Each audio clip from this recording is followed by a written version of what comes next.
আল্লাহ বললেন ওয়ালা তাশতারু বিআয়াতি সামানান কালিলা, ও ইহুদিরা, আমি যে কোরআন নাজিল করলাম, যে আয়াত দিলাম, এইটা স্বল্প মূল্যে তোমরা বিক্রি করে দিও না। অর্থাৎ এই কোরআনের প্রতি ঈমান আনলে তোমাদের একটু স্বার্থ হয়তো চলে যাবে। যেইভাবে ঘুষের ব্যবসা, সুদের ব্যবসা, যেইভাবে তোমরা হারাম পয়সা বানাচ্ছিলা, কোরআন অনুসরণ করলে সেইটা আর পারবা না। সেই কারণে যাতে দুনিয়ার স্বার্থ ঠিক থাকে, কোরআনটাই বর্জন করলা, দুনিয়ার স্বার্থ রেখে প্রাধান্য দিলা, এইটা করো না। তাইলে বোঝা গেল কোরআন বিক্রি করে দিয়ে তুমি দুনিয়া কিনলা। ওয়ালা তাশতারু বিআয়াতি সামানান কালিলা ওয়া ইয়া ফাত্তাকুন, আর আমারই কিন্তু ভয় করো। ইত্তাকুন, তাকওয়া, আল্লাহকে ভয় করা, আল্লাহকে কি করা, ওয়া ইয়া ফাত্তাকুন। এইখান থেকে একটা মাসআলা, লা তাশতারু বিআয়াতি সামানান কালিলা, স্বল্প বিনিময়ে আমার কোরআন বিক্রি করো না, স্বল্প বিনিময়ে আমার কোরআন বিক্রি করো না। এখানে এসে উলামায়ে কেরাম থমকে দাঁড়িয়েছেন। সেটা হলো যে কোরআন শিখিয়ে, কোরআন পড়িয়ে, নামাজ পড়িয়ে, ইলমে দ্বীন শিক্ষা দিয়ে এর কোনো হাদিয়া, তোহফা, বিনিময়, বেতন নেওয়া যাবে নাকি যাবে না? নেওয়া যাবে নাকি যাবে না? আচ্ছা, যারা এই আয়াত দিয়ে দলিল দিচ্ছেন তারা বলছেন, আল্লাহ বলছেন লা তাশতারু বিআয়াতি সামানান কালিলা, দুনিয়ার স্বার্থের বিনিময়ে আমার কোরআন বিক্রি করে দিও না, আমার কোরআন বিক্রি করে দিও না। এইটার যে রিয়েল অর্থটা হলো এইটা, সেটা হলো কোরআন বর্জন করা, দুনিয়া ইখতিয়ার করা। কোরআন বর্জন করা, দুনিয়া ইখতিয়ার করা, রিয়েল অর্থ। এইটাই ইহুদিদের বাস্তবতার সাথেও যায় এবং এইটাই আয়াতের বাস্তব অর্থ। কিন্তু কেউ যদি, আপনি বলেন, কেউ যদি একজনকে কোরআন শিখায় আর এর বিনিময়ে সে যদি তাকে 500 টাকা দেয়, 1000 টাকা দেয়, এই লোক কি চিরদিনের জন্য তার কাছে যে কোরআনটা ছিল এটা বিক্রি করে তারা দিয়ে দিছে? এটা মনে করেন আপনারা? না। অতএব যারা এই বুঝটা বুঝেন তাদের এই বুঝটা 100% ঠিক না। তারপরেও আমি, আমার মত নয়, আমার পূর্বপুরুষদের, সালফে সালেহিন, সাহাবায়ে কেরাম, তাবেন, তাবেন, তারা এই আয়াতের ব্যাখ্যায় যা যা বুঝছেন সেইগুলো তুলে ধরে আপনাদের সামনে আমি এটার সমাধান দিচ্ছি। আলবানী রাহিমাহুল্লাহ তিনি যাকারা ফিস সহিহা হাদিসাইনি ফি হাদাল মাওদু, হাদিস, দুইটা হাদিস উল্লেখ করেছেন। কেউ যদি কোরআন শিখায়া কিছু নেয় তাহলে তার জন্য জায়েজ আছে নাকি নাই? একটা হাদিস শুনেন, মান আখাযা আলা তালিমিল কুরআনি কাউসান কাল্লাদাহুল্লাহু কাউসান মিন নারি ইয়াউমাল কিয়ামাহ। একটা হাদিস, সেটা হলো কেউ যদি কোরআন শিখায়া, কাউস মানে কি? আরবদের সাধারণ ব্যবহারের তীর ধনুক আছে না? একজন কোরআন শিখাইলো, শিখানোর পরে একজন তার একটা ধনুক উপহার দিল। তাহলে কেউ যদি একটা ধনুক নেয়, কাল্লাদাহুল্লাহু কাউসান মিন নারি ইয়াউমাল কিয়ামাহ, কিয়ামতের দিন এই ধনুকের বিনিময়ে আল্লাহ সুবহানাহু ওয়া তাআলা তার জাহান্নামের আগুনের একটা ধনুক দিবেন। এটা হলো একটা হাদিস ধমক। ওয়া হাদিস উবাদা ইবনে সামিত ক্বালা আল্লামতু নাসাম মিন আহলি সুফফা। উবাদা ইবনে সামিত তিনি বলছেন, আহলে সুফফা মদিনার মসজিদে নবীজির গরিব সাহাবী যারা ছিলেন তাদের কাউকে আমি কিছু কোরআন শিখাইলাম। আমি কি করলাম? কোরআন শিখাইলাম। বয়স্ক মানুষ কোরআন শিখাইলো। এখন সেই লোক কোরআন শিখা তার কাছে খুব কৃতজ্ঞ। মিন আহলি সুফফা আল কিতাব আল কোরআন ফাআহদা ইলাইয়া রাজুলুম মিনহুম কাউসান। তখন তাদের একটা ব্যক্তি আমারে একটা ধনুক উপহার দিল, আমাকে একটা ধনুক উপহার দিল। ফাকুলতু লাইসাত বিমালিন ওয়া আরমি আনহা ফি সাবিলিল্লাহি আযজা ওয়া জাল। এটা তো খুব বড় কিছু মালই না, নেই।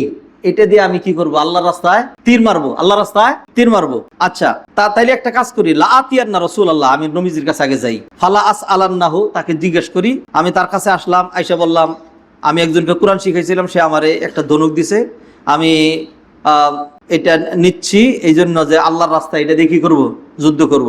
কলা, তখন নবীজি বললেন, ইন কুনতা তুহিব্বু আন তুতাওয়াকা তাওকান মিন নার ফাকবালহা। তুমি যদি পছন্দ করো যে আল্লাহ এই ধনুকের বিনিময়ে তোমার একটা আগুনের বেরি পরায় দিবেন, তোমার একটা আগুনের বেরি পরায় দিবেন, তাহলে কি করবা? তাহলে এটা নেও। এই হইলো দুইটা হাদিস।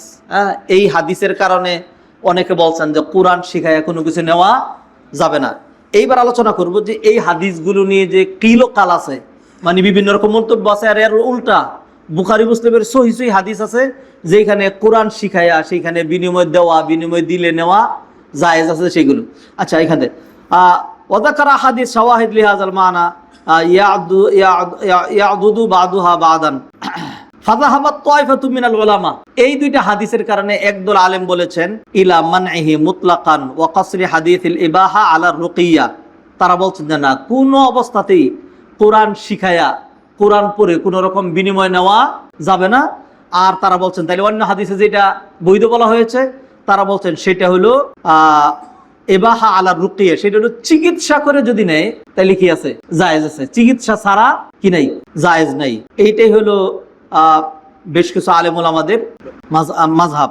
হ্যাঁ, ওয়াযাহাবাত তায়ফাতুন উখরা, আর একটা গ্রুপ তারা বলছেন, তারা একটু বিশ্লেষণ করছেন, তারা বলেছেন লা তাজুজুল ইজারাতু আলা তালিমুল কোরআন ওয়ালা আলাল আযান, আযান দিয়ে কোরআন শিখায়া কোন রকম প্রতিদান নেওয়া যাবে না।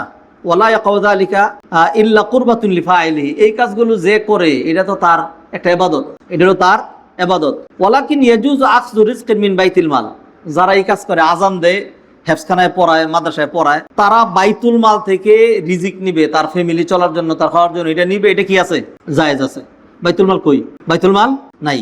আচ্ছা, আও মিনাল ওয়াকফি, অথবা ওয়াকফ থেকে নিবে, আলা আমালিন ইয়াতাআদ্দা নাফউহু কাতালিমুল কুরআন লিআন্নাহু মিনাল মাসালিহ আল্লাতী তুফিদুল মুসলিমিন ওয়া লাইসা আল মাখুজ বিআওয়াদ বাল হুয়া রিজকুন লিল ইআনা আলা তাআ ওয়া লা ইখরিজু যালিকা আন কাউনি কুরবা ওয়া হুনাকা তায়ফাতুন সালিসা। তাইলে দুইটা, একদল আলেম বলছে যে কখনোই কোরআন শিখায়া, আযান দিয়া, নামাজ পড়ায়া, কিতাব পড়ায়া, যেটা ধর্মীয় কাজ, কোন ধর্মীয় কাজের বিনিময়ে কোন রকম পারিশ্রমিক নেওয়া যাবে না। ইমাম সাহেবের বেতন দেওয়া হারাম। ইমাম সাহেবের বেতন দেওয়া কি, কারণ তিনি নামাজ পড়াচ্ছেন। মুয়াজ্জিনের বেতন দেওয়া হারাম, কারণ সে কি দিচ্ছে, আযান দিচ্ছে। এটা হলো একটা গ্রুপ। আরেক গ্রুপ বলছে যে না, এটা সে আলাদা বেতন আকারে নিবে না, তবে যারা এই কাজ করে তারা বাইতুল মাল থেকে নিবে। কোত্থেকে নিবে, বাইতুল মাল থেকে নিবে। ওয়া হুনাকা তায়ফাতুন সালিসা, তৃতীয় গ্রুপ বলছে বি জাওয়াজি আখযিল উজরা আলা তালিমুল কোরআন ওয়াল ইলম, ইলমে দিন শিখায়া, কোরআন শিখায়া প্রতিদান নেওয়া যাবে। লিআন্নাহু ইস্তিজারুন আলা আমালিন মালুম বিআওয়াদ মালুম ওয়া হাযা হুয়া মাযহাবুশ শাফিঈ ওয়াল মালিকি ওয়াল যাহিরি ওয়া হুয়া রিওয়ায়াত আন আহমদ ওয়া বিহি ইউফতি মুতাআখিরুল হানাফিয়া ওয়া হাযাল মাযহাবুল আখির হুয়াল আরজাহ। হ্যাঁ, এইবার বলছেন যে শাফিঈ, মালিকি, তারপরে হলো হাম্বলি মাযহাব এবং পরবর্তী হানাফি যারা, তাদের মাযহাব হলো যে কোরআন শিখায়া, ইলমে দিন শিখায়া এগুলোর পারিশ্রমিক গ্রহণ করা, কি করা, পারিশ্রমিক গ্রহণ করা জায়েজ আছে। আচ্ছা, পারিশ্রমিক আর কোরআন বিক্রি করা এক জিনিস। ধরেন কথার কথা, একজন হাফেজ কোরআন তারাবি পড়াইলো, তারাবি পড়ানোর পরে এরপরে মুসল্লিরা রমজান মাস শেষে বলে দিল, হাফেজ সাহেব চিরদিনের জন্য আপনার কোরআন আমরা নিয়ে নিলাম, আপনার কোরআন এই যে ধরেন 20,000 টাকা দিলাম, আপনি কোরআন বিক্রি করে ফেললেন, হ্যাঁ, আর আমরা কোরআনটা নিয়ে নিলাম। এইভাবেই তো হয় না? যেইখানে কোরআন হাফেজ যারা তারাবি পড়ায় এদেরকে যে হাদিয়া দেওয়া হয়, সেইটা কি তার কোরআনের বিনিময় দেওয়া হয়, নাকি তার পারিশ্রমিক অথবা তাকে সম্মানী হাদিয়া দেওয়া হয়? যারা একটা হাদিস জেনে বা একটা শুনে এক পেশে হয়ে যান, হ্যাঁ, আমি তাদের জন্য বলি যে এক আয়াতের নাম কোরআন না, আর একটা হাদিসের নাম শরীয়ত না, এর উল্টা অনেক আছে। এবার সামনে আসেন। তাইলে মানে চাইরো মাযহাবের, শাফিঈ, মালিকি, হাম্বলীদের পরবর্তীরা এবং হানাফিদের পরবর্তীরা, তারা বলছেন যে না, এইগুলির জন্য পারিশ্রমিক গ্রহণ করা কি আছে, কোরআন বিক্রি করা কি নাই, জায়েজ না। বিক্রি কাকে বলে? বিক্রি মানে হলো কোরআনটা অনুসরণ করলে আমার স্বার্থ নষ্ট হয়, সেই জন্য কোরআন বাদ, ওই স্বার্থের জন্যই থাকলাম। এটা হলো কোরআন বিক্রি করা। এটা কি কোরআন বিক্রি করা, এটা হলো আয়াত বিক্রি করা। আচ্ছা, দলিল দিচ্ছেন তারা অনেকগুলো হাদিস দিয়া। তার মধ্যে সাহাল বিন সাদ আস-সাঈদী রাদিয়াল্লাহু তাআলা তিনি বললেন, আন্না নবী সাল্লাল্লাহু আলাইহি ওয়াসাল্লাম জাআতু ইমরাতুন, নবীজি একবার এরকম বসা, সাহাবায়ে কেরামকে এক মহিলা আসলো, আয়েশা বলে, ইয়া রাসূলুল্লাহ, আপনি আমার বিয়ে করেন, অথবা আমাকে বিয়ে দেন, আমার বিয়ে প্রয়োজন। হ্যাঁ, আমরা হইলে তো বলতাম, সি কি লজ্জা। হ্যাঁ, না, যেটা হালাল কাজ, যেটা প্রয়োজন, হ্যাঁ, সেটা বলতে কি নাই, কোনো লজ্জা নেই। মহিলা এটা বললেন, ফাকালাত ইয়া রাসূলুল্লাহ ইন্নী ক্বাদ ওয়াহাবতু নাফসি ইলাইকা, ও আল্লাহর রাসূল, আমি আমার নিজেকে আপনার জন্য হেবা করে দিলাম, অর্থাৎ আপনি আমাকে নিয়ে নেন, আপনি আমাকে নিয়ে নেন, আপনি আমাকে বিয়ে করেন। ফাকামাত কিয়ামান তাওয়িলান, মহিলা দীর্ঘক্ষণ দাঁড়ায় থাকলো, নবীজি কিচ্ছু বলেন না। আচ্ছা, ফাকামা রাজুলুন ফাকালা, এক ব্যক্তি দাঁড়ায় বলল, ইয়া রাসূলুল্লাহ, মনে তো হচ্ছে আপনি তাকে নিবেন না, মনে তো হচ্ছে আপনি তাকে নিবেন না, বিয়ে করবেন না। তাইলে এক কাজ করেন, ইল্লাম ইয়াকুন লাকা বিহা হাজা, ইয়া রাসূলুল্লাহ যাওয়িজনিহা, তাকে আমার কাছে বিয়ে দিয়ে দেন, যদি আপনার কোনো প্রয়োজন না থাকে, আপনার প্রয়োজন না থাকলে আমার কাছে বিয়ে দেন। ফাকালা সাল্লাল্লাহু আলাইহি ওয়াসাল্লাম হাল ইনদাকা মিন শাই তাসদুকুহা ইয়াহু, তোমার কাছে কি এমন কিছু আছে যেটা তুমি তার মোহর হিসেবে দিবা? হ্যাঁ। ফাকালা মা ইনদি ইল্লা ইজারি, আমার কাছে আমার যে চাদরটা বা লুঙ্গিটা, এই যে একটা আছে। অধিকাংশ সাহাবায়ে কেরাম একটা কাপড় পরতেন, অনেকেই এক কাপড় গলা থেকে ঝুলাই দিতেন, লুঙ্গির মতো লম্বা করে বাইদা, এটা দিয়েই আটকে টাটকে এরকম করে তারপরে বসতেন, যেই কারণে ওই যে হাবুয়া বসা নবীজি নিষেধ করছিলেন। এরকম করে হাঁটু তুলে বসলে ওইটা সতর দেখা যাইতে পারে। কিন্তু আমরা যে পোশাক পরি, ধরেন প্যান্ট পায়জামা ইত্যাদি, যেটা দিয়া হাঁটু তুললেও সতর বের হওয়ার সম্ভাবনা নাই, এটা যেন নিষেধ না। আচ্ছা, তখন ওই ব্যক্তি বলল যে আমার এই চাদর আর লুঙ্গি ছাড়া আর কিছুই নাই। তখন নবীজি বললেন, তুমি যদি এইটা তাকে দিয়ে দাও তাহলে তো তোমার কি থাকতে হবে? হ্যাঁ, তোমার কিছুই থাকবে না, কাপড় ছাড়া থাকতে হবে। আচ্ছা, না এটা হবে না, তুমি বরং কিছু তালাশ করো। তখন সে গেল, আয়সা গল্লি বলে যে না রাসূল কিচ্ছু পাই নাই। নবীজি বলেন, না, ওয়ালাউ খাতামান মিন হাদিদ, লোহার একটা আংটি হইলেও তুমি ব্যবস্থা করে নিয়ে আসো, আর নাইলে হবে না। সে গেল, আবার গিয়ে কোনো কিছু পাইলো না। এরপরে আসলো, না এই চাদর ছাড়া আমার আর কিছুই নাই। তখন নবীজি তাকে জিজ্ঞাসা করলেন, হাল মাআকা মিনাল কুরআনি শাইউন, এই শব্দ শুনেন, হাল মাআকা মিনাল কুরআনি শাইউন, তুমি কি কোরআনের কিছু মুখস্থ জানো? ক্বালা নাম সূরাতা কাযা ওয়া কাযা ইউসাম্মিহা। তখন সে বলল, আমি ওই সূরা সূরা ওয়াকিয়া, সূরা মুলুক, সূরা নাবা, এই সমস্ত সূরাগুলি মুখস্থ জানি। তখন নবীজি বললেন, যাওয়াজতুকুমা বিমা মাআকা মিনাল কোরআন, তোমার কাছে যে কোরআনটা আছে এই কোরআন তুমি তারে শিখাই দিবা, এই কোরআন শিখাই দেওয়াটাই মোহর, এইটার বিনিময়ে এই মহিলার আমি তোমার কাছে বিয়ে দিয়ে দিলাম। তাহলে নবীজি এখানে বিনিময় ধরলেন কি? কোরআন শিখানি, বিনিময় ধরলেন কোরআন শিখানি। আচ্ছা, আরেকটা রিওয়ায়াত, কদ মাল্লাকতুকুমা বিমা মাআকা মিনাল কোরআন, আমি তোমাকে এই মহিলার মালিক বানাইয়া দিলাম, তুমি তারে কোরআন শিখাবা এই শর্তে। হ্যাঁ, তাহলে নবীজি সাল্লাল্লাহু আলাইহি সাল্লাম এইখানে কি করলেন? কোরআন শিখানোটাকে মোহর ধরলেন, কোরআন শিখানোটাকে মোহর ধরলেন। এটা হলো দলিল। চিকিৎসা করেন নাই, কিচ্ছু করেন নাই, যে কেউ যদি কোরআনকে যদি কোথাও বিনিময় ধরা হয় তাহলে সেটা কি আছে?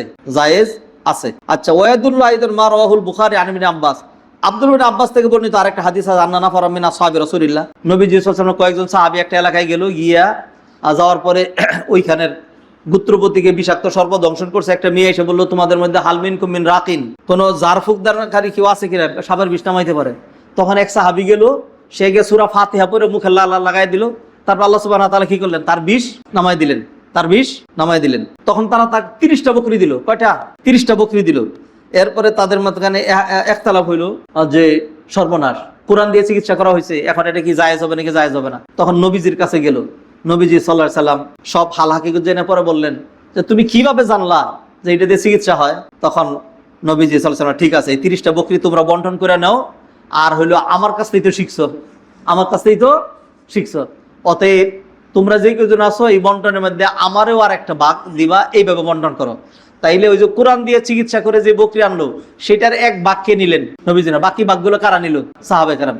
দলিল হইলো যে কোরআন দিয়ে চিকিৎসা করলে, কোরআন দিয়ে কোনো কাজ করলে সেটা বিনিময় নেওয়া যাবে। এরকম আরেকটা দলিল আছে, নবীজি বলছেন, ইন্না আহাক্কা মা আখাযতুম আলাইহি আজরান কিতাবুল্লাহ, সবচেয়ে উত্তম যেই পারিশ্রমিক তোমরা গ্রহণ করো সেটা হলো কাউকে কোরআন শিখাইয়া, একজন ইংরেজি পড়াইয়া 1000 টাকা পাইলো, আরেকজন কোরআন শিখায় 1000 টাকা পাইলো। নবীজি বলছেন, কোরআন শিখায় যে 1000 টাকা পাইলো এর চেয়ে উত্তম আর কিছুই নাই। আরো অসংখ্য লম্বা বর্ণনা এখানে আছে। আজানের সময় হয়ে যাচ্ছে, একটু প্রশ্ন উত্তর দিব, সেই জন্য 1-2 মিনিট আগে আমরা আজানে যাচ্ছি। তবে এর আগে একটা জিনিস, 3টা জিনিস আলোচনা করলাম, সেটা হলো কোরআনকে বর্জন করা, হেদায়েত বর্জন করে দুনিয়া অর্জন করা, এটা হারাম। এটা কি সবার মতেই। তবে কোরআন শিখায়া, নামাজ পড়াইয়া, এলমে দ্বীন শিখায়া, মাদ্রাসায় পড়াইয়া, আজান দিয়া, এগুলোর জন্য পারিশ্রমিক নেওয়া যাবে কিনা যাবে না।